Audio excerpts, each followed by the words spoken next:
S, Shivakumar ಅವರಿಗೆ all the best ಹೇಳಿದ್ದಾರೆ ಮಗಳು. ಲೋಕಭವನದಲ್ಲಿ ವಿಶ್ ಮಾಡಿದ್ದಾರೆ.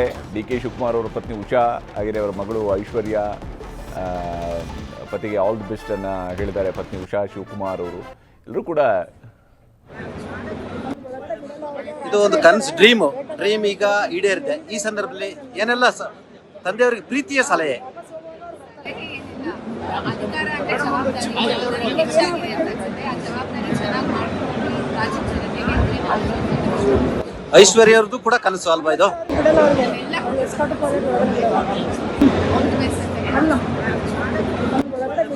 ಇದು ಒಂದು ಕನಸು, ಡ್ರೀಮ್ ಈಗ ಈಡೇರಿದೆ. ಈ ಸಂದರ್ಭದಲ್ಲಿ ಏನೆಲ್ಲ ತಂದೆಯವರಿಗೆ ಪ್ರೀತಿಯ ಸಲಹೆ?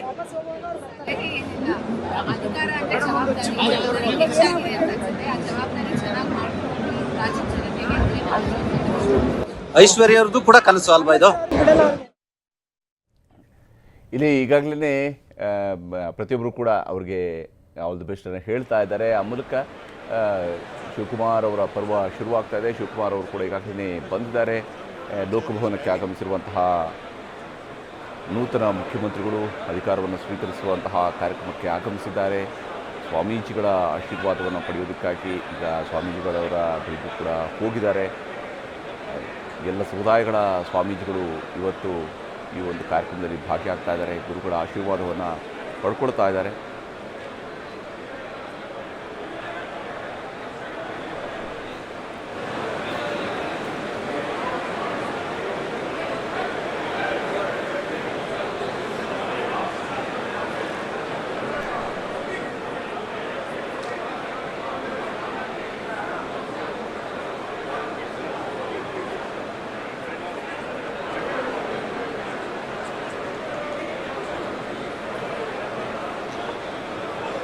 That is the problem now. No one is going there. The three seats are there, full. But this is the way to go, right? This is the right, right.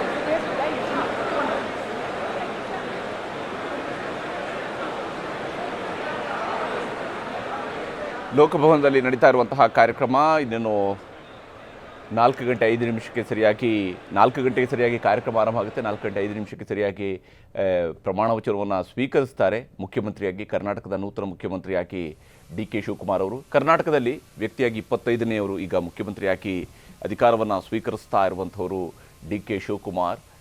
1985 ಮೊದಲ ಚುನಾವಣೆಯನ್ನು ಎದುರಿಸಿದ್ರು ಕೂಡ 89ರಿಂದ ಅವರು ಚುನಾಯಿತ ಪ್ರತಿನಿಧಿಯಾಗಿ, ಇನ್ಫ್ಯಾಕ್ಟ್ 87ರಲ್ಲಿ ಅವರು ಜಿಲ್ಲಾ ಪಂಚಾಯತ್ಗೆ ಆಯ್ಕೆಯಾಗಿರ್ತಾರೆ.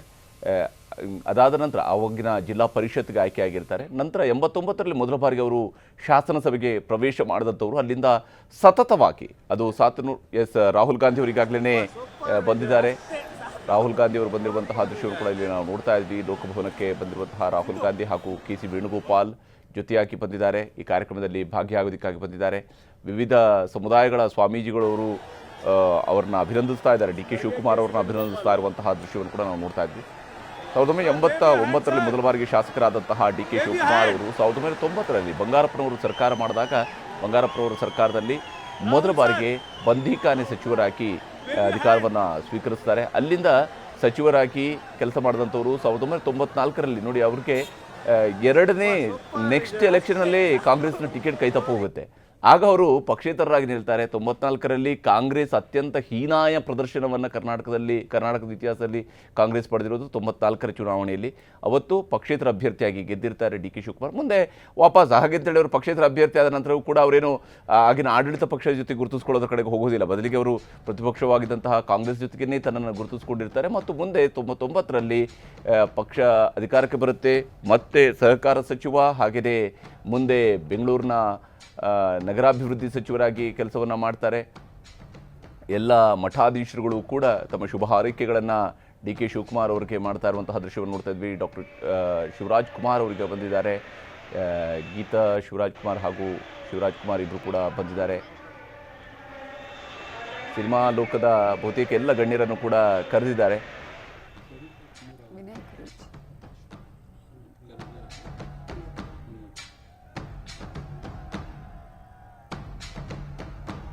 ಇವತ್ತು ಮುಖ್ಯಮಂತ್ರಿಯಾಗಿ ಡಿ ಕೆ ಶಿವಕುಮಾರ್ ಅವರು ಪ್ರಮಾಣ ವಚನವನ್ನು ಸ್ವೀಕರಿಸುವ ಸಮಾರಂಭದಲ್ಲಿ ಇವತ್ತು ಉಪಮುಖ್ಯಮಂತ್ರಿಯಾಗಿ ಡಾಕ್ಟರ್ ಜಿ ಪರಮೇಶ್ವರ್ ಅವರು ಕೂಡ ಅಧಿಕಾರವನ್ನು ಸ್ವೀಕರಿಸ್ತಾ ಇದ್ದಾರೆ. ಅವರು ಒಬ್ಬರು ಉಪಮುಖ್ಯಮಂತ್ರಿಯನ್ನು ಈಗಾಗಲೇ ಕಾಂಗ್ರೆಸ್ ಹೈಕಮಾಂಡ್ ನೇಮಕ ಕೂಡ ಮಾಡಿರುವಂಥದ್ದು. ಮುಖ್ಯಮಂತ್ರಿ ಜೊತೆಗೆ ಉಪಮುಖ್ಯಮಂತ್ರಿಯವರು ಕೂಡ ಇರ್ತಾರೆ.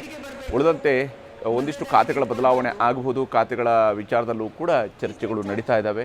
ಬೇರೆ ಬೇರೆ ಮಠಾಧೀಶರುಗಳು ತಮ್ಮ ತಮ್ಮ ಮಠಗಳ ಇಂದ ತಂದಿರುವಂತಹ ಹಾರವನ್ನು ಹಾಕ್ತಾ ಇದ್ದಾರೆ, ಅವ್ರಿಗೆ ಆಶೀರ್ವಾದವನ್ನು ಮಾಡ್ತಾ ಇದ್ದಾರೆ, ಅಕ್ಷತೆಯನ್ನು ಹಾಕ್ತಾ ಇದ್ದಾರೆ, ಹೂವನ್ನು ಹಾಕಿ ಆಶೀರ್ವಾದವನ್ನು ಮಾಡ್ತಾ ಇದ್ದಾರೆ. ಮಧ್ಯದಲ್ಲಿ ನಿಂತ್ಕೊಳ್ಬಾರ್ದು. Please take charge, please stop the movement. ಒಂದು ವೇಳೆ ತಾವು ಎಲ್ಲ ಶಾಸಕರುಗಳನ್ನು ಮಾತನಾಡಿಸ್ಕೊಂಡು ಮಧ್ಯದಲ್ಲಿ ನಿಂತ್ಕೊಳ್ಬಾರ್ದು. ಹೀಗೆ ಎಲ್ಲರ ಜೊತೆ ಕೂಡ, ಯಾಕಂದರೆ ಡಿ ಕೆ ಶಿವಕುಮಾರ್ ಅವರು ಬಹಳ ಆ್ಯಕ್ಟಿವ್ ಆಗಿರೋದ್ರಿಂದಾಗಿ ಈಗಲೂ ಕೂಡ ಎಲ್ಲ ರೋದಲ್ಲೂ ಹೋಗಿ ಪ್ರತಿಯೊಬ್ಬರು ಕೂಡ ಮಾತನಾಡಿಸ್ಕೊಂಡು ಬರುವಂಥದ್ದು ಸಾಮಾನ್ಯ. ಯಾಕಂದರೆ ಸಿದ್ದರಾಮಯ್ಯನವರಿಂದ ನಾವು ಇದನ್ನು ನಿರೀಕ್ಷೆ ಮಾಡೋಕ್ಕಾಗ್ತಿರಲಿಲ್ಲ. ಅವರ ಹಿರಿತನ ಮತ್ತು ಅವರ ವಯಸ್ಸಿನ ಕಾರಣಕ್ಕಾಗಿ ಕೂಡ ಅವರು ಇಷ್ಟು ಓಡಾಡಿಕೊಂಡು ಎಲ್ಲರನ್ನು ಮಾತಾಡ್ತಾರೆ. ಆದರೆ ಮೊದಲ ಬಾರಿ ಮುಖ್ಯಮಂತ್ರಿ ಆಗ್ತಾ ಇರುವಂತಹ ಸಂಭ್ರಮದಲ್ಲಿ ಹೇಗೆ ಒಂದು ಮದುವೆ ಗಂಡಿನ ಸಂಭ್ರಮ ಇವತ್ತು ಡಿ ಕೆ ಶಿವಕುಮಾರ್ ಅವರಲ್ಲಿ ಸಹಜವಾಗಿಯೇ ಇದ್ದೇ ಇದೆ ಅಂಥದ್ದೊಂದು ಉತ್ಸಾಹ.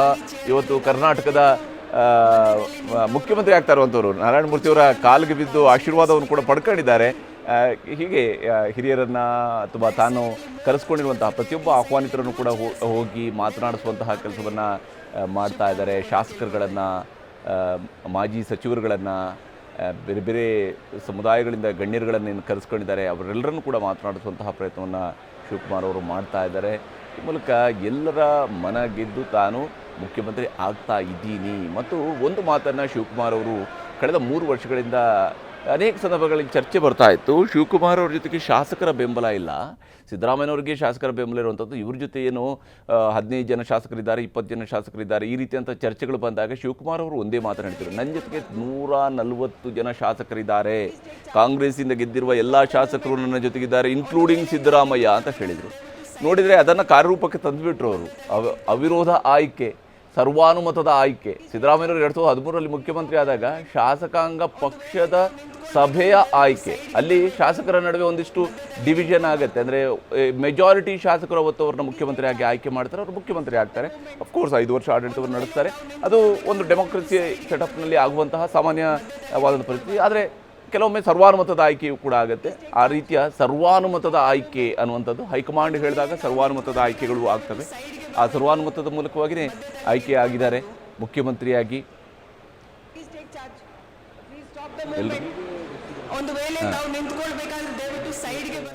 ಇತಿಹಾಸದಲ್ಲಿ ಪ್ರತಿಯೊಂದು ಆನ್ಲೈನ್ ರೆಸಲ್ಯೂಷನ್ನೇ ನಾವು ಮಾಡಿರೋದು ಕಾಂಗ್ರೆಸ್ಸಲ್ಲಿ. ನೀವು ಬ್ಲಾಕ್ ಕಾಂಗ್ರೆಸ್ಸಿಂದ, ಜಿಲ್ಲಾ ಕಾಂಗ್ರೆಸ್ಸಿಂದ, ರಾಜ್ಯ, ರಾಷ್ಟ್ರದಲ್ಲಿ ಯಾವುದೇ ತಗೊಂಡ್ರು ಈಗ ಶಾಸಕರು ಭಾಳ ಜನ ಮುಖ್ಯಮಂತ್ರಿಗಳಿಗೆ ಇರಲಿಲ್ಲ.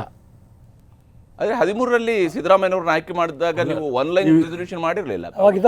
ಅವತ್ತು ಖರ್ಗೆ ಅವರು ಇದ್ರಲ್ಲೇ ಹೇಳ್ತೀನಿ ಕೇಳಿ, CLP ಆಗಿರೋದು ನಂತರ ಅದರ ಒಂದು ಭಾಗವಾಗಿ ಹೈಕಮಾಂಡ್ ಜೊತೆ ಡಿಸ್ಕಷನ್ ಒಂದ್ ನಿಮಿಷ ಕೇಳಿ. ಅಲ್ಲಲ್ಲ, ನಿಮಗೆ ಗೊತ್ತಿರೋದು ನೀವು ನನಗೆ ಅದಂಗಲ್ಲ. ಈಗ ಮೊನ್ನೆ ಚಿದಂಬರಂ ಅವರು ಬಂದು ಹೋಗಿದ್ದಾರೆ, ಯಾರಿಗೂ ಗೊತ್ತೇ ಇಲ್ಲ, ನ್ಯೂಸೇ ಆಗಲಿಲ್ಲ. ಅಲ್ಲಿ ಏರ್ಪೋರ್ಟ್ ಹತ್ರನೇ ಇದ್ರು, ಎಲ್ಲ ಶಾಸಕರನ್ನ ಕರೆಸಿದ್ರು.